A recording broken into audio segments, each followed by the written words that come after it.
With the colder weather, the tops of lakes, rivers, and many ponds are beginning to freeze. This is great for those who love ice fishing, hockey, and more. But leading local tonight, Lauren Davis shows us what could happen if someone goes out when the ice isn't thick enough. The Minot Fire Department is training on ice rescue, which is something they try to do at least once a year. And behind me, they're at it again.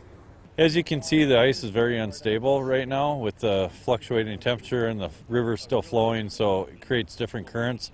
So even if you're fairly far downstream, it can still cause issues with the ice thickness. Babinchak says the department does these types of rescues about 2 or 3 times a year, and they usually happen when the ice begins to form and again when it starts melting in the spring. He says there are a number of reasons a person or even a pet would need to be rescued from the ice. The river is bubbling and stuff, and kids like the water, and sometimes they want to go out and play. They get excited about being able to go out on the ice and play hockey or just slide on the ice, ice fishermen, other things like that. Sometimes people go down the embankment or trying to cut across the river instead of go to the next bridge, and sometimes they fall through. If you do find yourself with someone who has fallen through the ice, it's best to act fast. Babinchak has a phrase that will help you out. We reach, throw, row, and go. So reach with something, a stick or whatever, throw a rope to them, and then call 911 obviously right away, and then if we have to, we'll go out to them or row. We have a specialty boat for this also.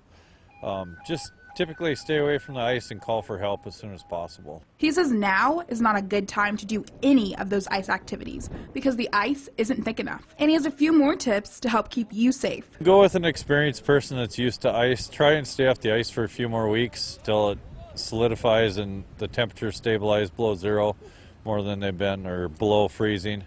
And just stay up on the bank, stay away from the river, and just observe for now. For KX News, I'm Lauren Davis. The suits the firefighters wear for ice rescues work by keeping a person's body heat in, and it makes them more buoyant so they stay afloat.